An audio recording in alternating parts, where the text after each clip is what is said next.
Hello students and welcome to the lecture.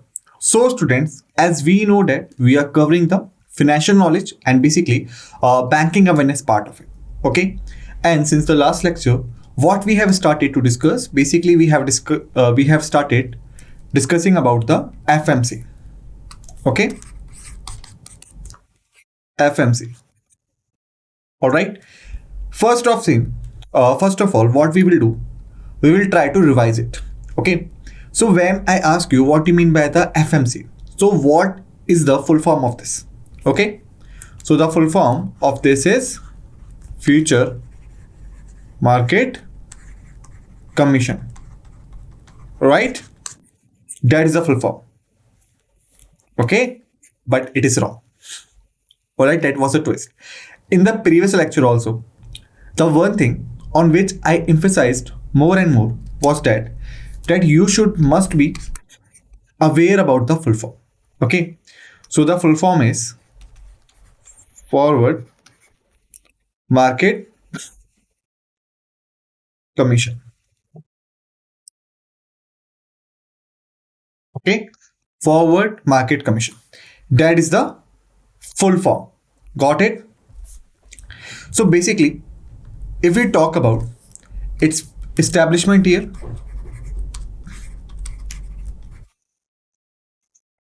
what is establishment year? The establishment year is 1953. All right. In 1953, it was established by the government of India. Second, if we talk about the type of body, like which type of body it is, so basically it is an statutory body. All right. It is an statutory body. If this is a statutory body, it means that it must have some legal act which is empowering this particular, you can say, commission. All right. So basically, its act was Forward Market Commission Act 1952. Right? Wrong again. In the previous lecture, I had told you, please remember the correct act. The correct act was Forward Contracts Regulation Act 1952. This is the correct act. Okay. So these are the some information which are necessary to be remembered. Okay. And if we talk about the parent ministry,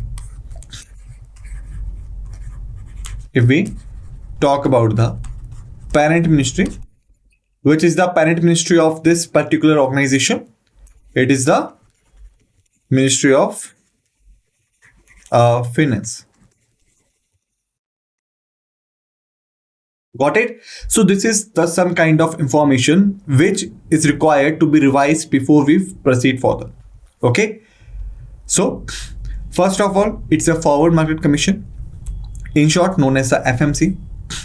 Second, it was established in the year of 1953.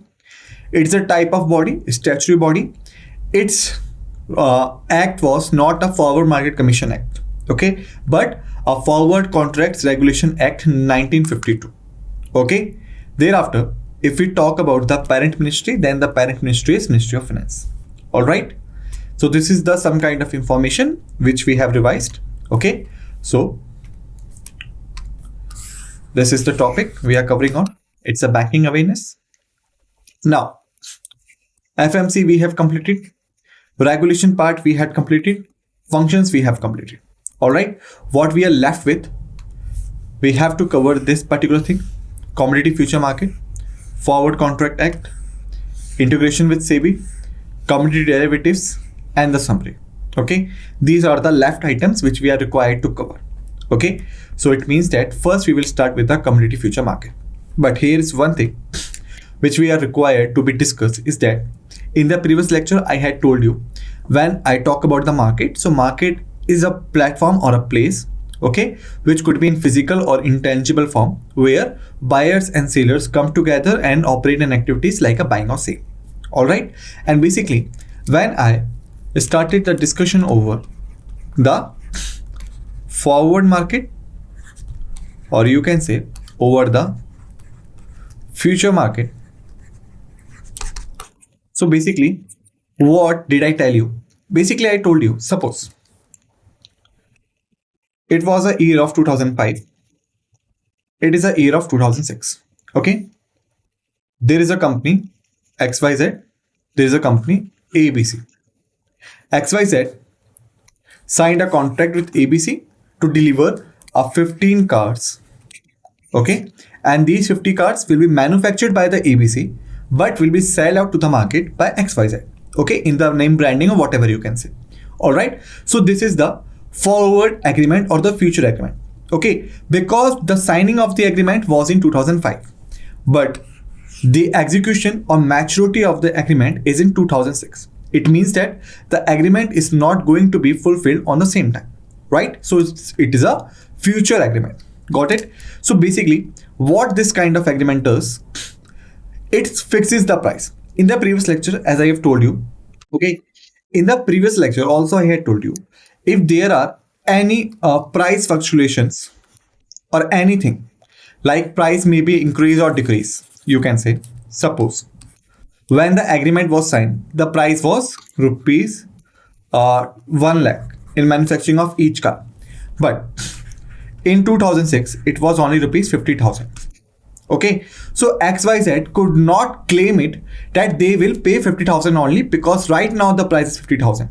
Okay, the prices which were on that time when the agreement was signing up will be the fixed price. Okay, so if the agreement was signed in 2005 when the per car cost was 1 lakh, so you can say 1 lakh has to be paid off. Similar thing could be then if the price during this time was only 50,000, but during this time was 1 lakh. In such a scenario, ABC could not ask XYZ to pay 1 lakh. Okay, so this kind of agreements are basically comes under the forward markets. Okay, the markets which are not operating on the current basis, but which are signing the obligations and will be fulfilled them in the coming future. All right, so these are the example of commodity market. Okay, now let's move forward. Commodity future markets, in short we also call them CFM. Okay, so if the question asks you, the CFM is a type of market, so the question could be asked in the two form. The first form is that maybe they will ask you the definition. Okay, CFM is a type of market, please explain the definition. So you can say CFM is basically stands for the commodity future markets. Second is that CFM is a type of market, or might be the full form has been also given, but the question will be then CFM is a type of market which comes under the jurisdiction and the supervision of which organization? NHB, Reserve Bank of India, Ministry of Finance, and the FMC. So the correct answer is FMC. However, some of you will mark the answer Ministry of Finance, because you can say the FMC comes under the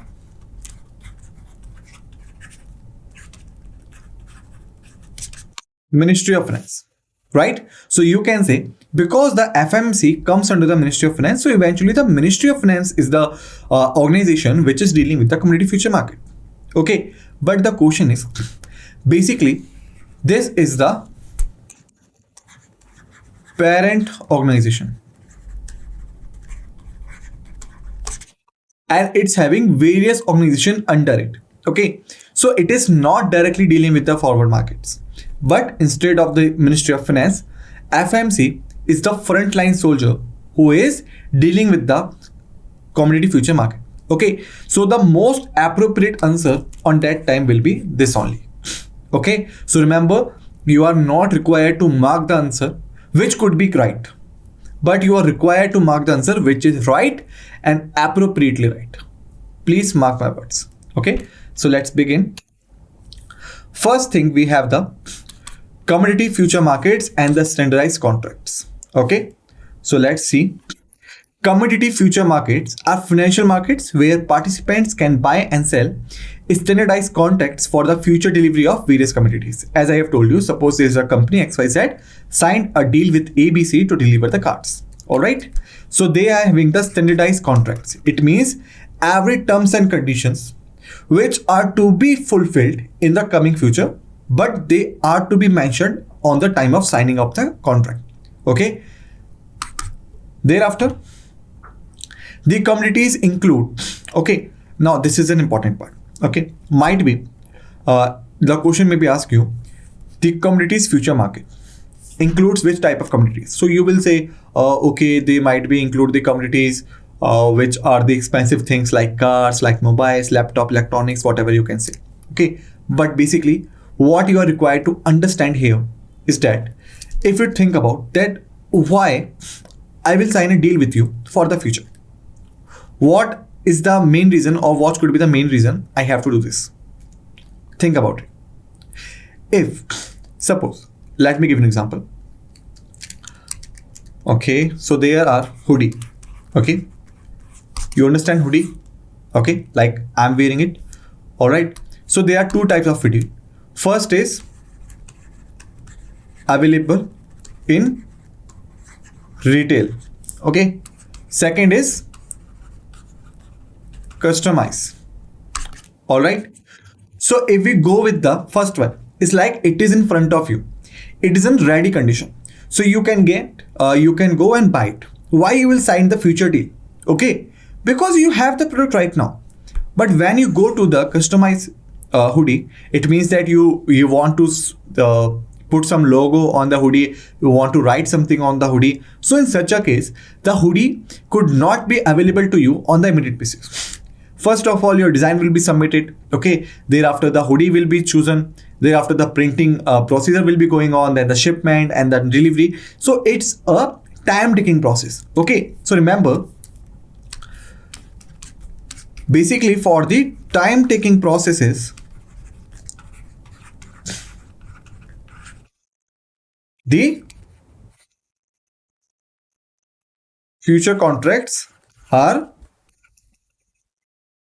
signed up. Okay, the processes through which the product could not be obtained on the immediate basis. So it means that it will be a time-taking process. Okay, and the obligations will be discharged of in the coming future. All right. So that's why if you look at here, you will find almost everything is having the time-taking process. If we talk about the agriculture products, okay, doesn't mean that you have sowed a seed right now and you will get a plant or the fruit just now. Okay, it will take a month and the time. All right. So you can say agriculture products like wheat, corn, and soybeans. Thereafter, energy products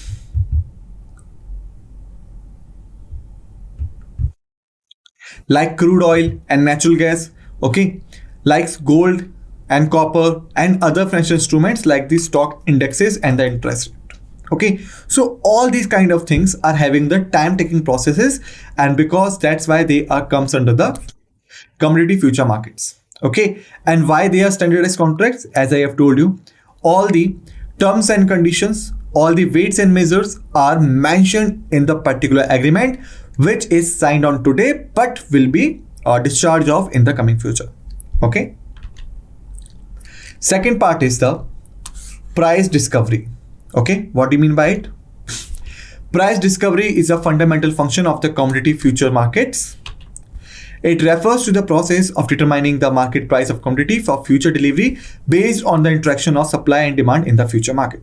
Okay, remember, in the previous lectures of economics and the basics, I had told you one thing in a straightforward way. What was that? Basically, we have the two forces called the market forces. Right? Market forces include the demand side and the supply side. Okay, and there are three conditions. First is the inflation, second is the equilibrium, all right, and the third is the deflation part. Okay, now if we go with the inflation, So during this time, what happened? The prices are generally high. Okay, which means demand is low and supply is demand is high and the supply is low. All right. Second condition is when the prices are stable. It means demand is equal to the supply. Whereas the third condition is that when what we have basically the prices are low as demand is low but supply is high. Okay, so we have the three conditions. First condition, the prices are high because the people who demanding the goods and services are more in comparison with the people who are supplying it. Or you can say commodity demanded is high than the commodity supply. Second condition is the equilibrium condition when both are same. And the third one is the deflation condition when the demand is lower but the supply is high. Okay, so on the basis of this, basically what we are required, we have to discover the price. Okay, like you can say, suppose if during the 2005, for example, in the 2005, the price of the car are rupees 50,000. Okay, but when you are signing up the deal for 2006, okay, for 2006, so what is the thing you will look upon, that what will be the prices in the 2006? Might be lower, might be higher. All right, so this is called the price discovery. So you will find out the interaction between demand and supply. Okay, you will try to conclude a rational decision by examining them. If the demand is high, the supply is low, it means the prices will be higher in the coming future. Whereas if the demand is low but the supply is high, then you can say the prices will be low in the coming future. Whereas if both are same, so you can say the prices will be more or less stable. All right, so this is called the price discovery.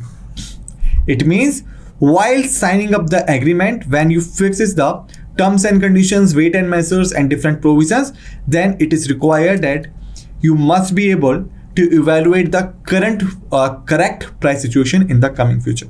All right.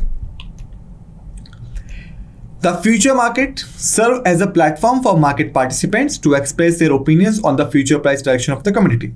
For example, if we talk about the XYZ and then we talk about the ABC, they both are the organization and they both are the participants of the future market, because as we have seen in the previous examples that they are signing off the deal, right? So basically, if we go with this, so he will try to maximize his profit. So he will try to say that the prices will be lower in the upcoming future, so that he has to pay low to the ABC. Whereas the ABC will try to show that the prices will be high in the future, so that ABC will receive a good price from XYZ. Okay, so here you can say they are trying to express their opinions on the future direction of a commodity. Okay, the prices of future contracts are influenced by a multitude of factors, including the economic conditions, weather events, geopolitical events, and more. Okay, so these are some of the things. All right, but however, the main game has been changed by the market forces. Okay, and these market forces are directly or indirectly related with these particular events. All right.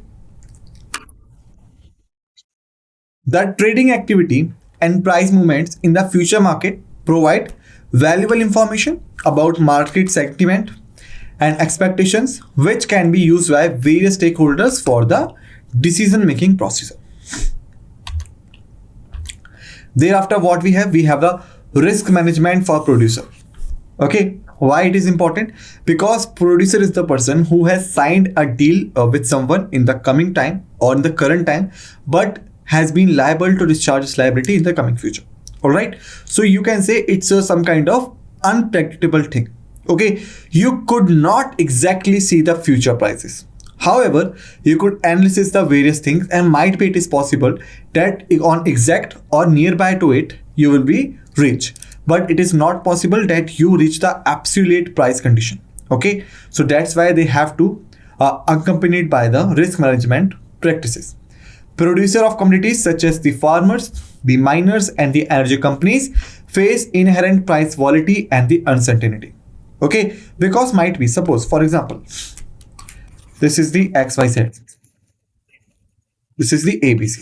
Okay, when the XYZ was signing the deal with the ABC, they fixed the price of the car at rupees 1 lakh. Okay, and this has been standardized contract. Okay, as we have seen, the contract could not be obligated once, could not be amended or omitted once it was signed. All right, so suppose during the course of the year the ABC found that they are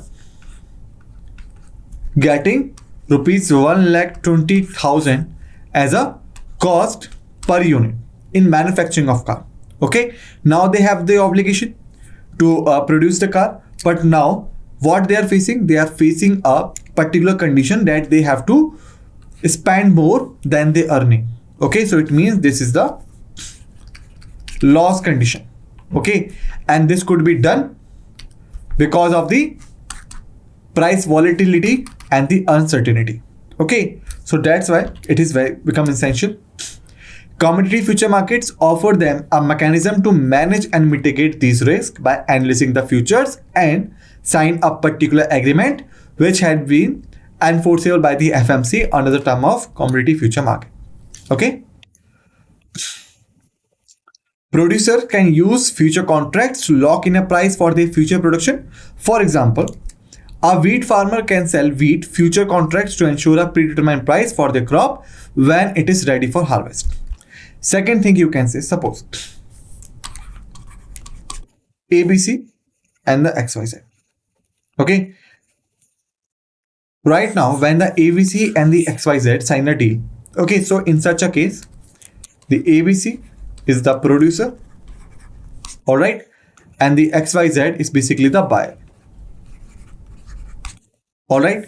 So when the deal was signed, the price was rupees 1 lakh as we have discussed. Okay. But during the maturity of the deal, the price was nearly about rupees 50,000. So these are two conditions. So in such a case, if the buyer XYZ denies that they will not buy the cars at 1 lakh but they need it on 50,000. Okay, so in such a case, the producer who has produces the 50 units of the car will be in loss, right? So to prevent this kind of things, basically what they did, they ensure a predetermined price for their harvest or produce. Okay, so you can say here ABC could ensure rupees 1 lakh through a legal agreement which is enforceable in the CFM by the FMC. Okay, so that in future whether it's expensive or you can say not expensive for XYZ, but the XYZ is liable to buy the cars at rupees 1 lakh. Okay. Thereafter, this hedges against the risk of falling wheat prices, ensuring a predictable revenue stream. Okay, doesn't matter what will be done in the future, but you have a secure predetermined price mechanism. All right. Thereafter, risk management for consumers. Now we have seen about the producers. Now it's a part for the consumers. Okay. On the flip side, consumers and businesses that rely on the commodities in their production process, like food manufacturers or the energy companies, can also use future contracts for risk management. Okay, like in the reverse case. In the previous example, suppose if the deal was signed on the rupees 50,000, okay, but in the coming future, the price reached rupees 1 lakh. In such a case, might be ABC challenged the XYZ and said that we are not willing to sell you the car at 50,000 because now we are getting the market price of rupees 1 lakh. Okay, so in such a case, the same legal force could be exercised, but now by the consumer. On that time, it was on the producer side, but now it is on the consumer side. All right. Thereafter, what we have? By buying future contracts, they can secure a known cost for their inputs. making budgeting and financial planning more predictable. Now they know that they get a car at rupees 50,000. Okay, whatever the market strategy they will apply to sell these cars in the market, then how they will build the future basis and whatsoever. Okay, so all kind of things could be done because now the things are more predictable. Okay, here they know that they have signed the agreement and doesn't matter what will be the future price, they have a secured price. Okay, this protects them from unexpected price increases in the commodities they require. Whether the price will be 1 lakh or more than 1 lakh, they will get it on rupees 50,000 as they had signed the agreement. All right. Now, what we have? We have the risk management for traders. Traders in commodity future markets, including speculators and the arbitrageurs, take on price risk with the goal of profiting from price inflation. Okay, price risk means, what do you mean by this? Maybe the prices will be higher than you have signed it. Okay, this is a possibility, like because you could not control the market, you could not have absolute control on the demand and supply. All right, but what if the price will be comes down? Okay, so basically you can say by doing this kind of things, they protect themselves from the price fluctuations. Okay. Thereafter, speculators seek to profit from anticipated price changes by buying low and selling high, or selling high and buying low. Okay, so you can say they could profited with them by this kind of things. They provide liquidity to the market and contribute to the efficiency of the price discovery. Okay. Thereafter, what we have? Arbitrageurs seek to profit from price discrepancies between related markets by simultaneously buying and selling related contracts to capture riskless profit. Okay. So students, here we have finished the commodity future market. Okay. In the next lecture, we will start with the other rest of the topics. Till then, just revise the topic which we have discussed in this lecture and be ready for the another lecture. With this note, let's end this lecture and say thank you.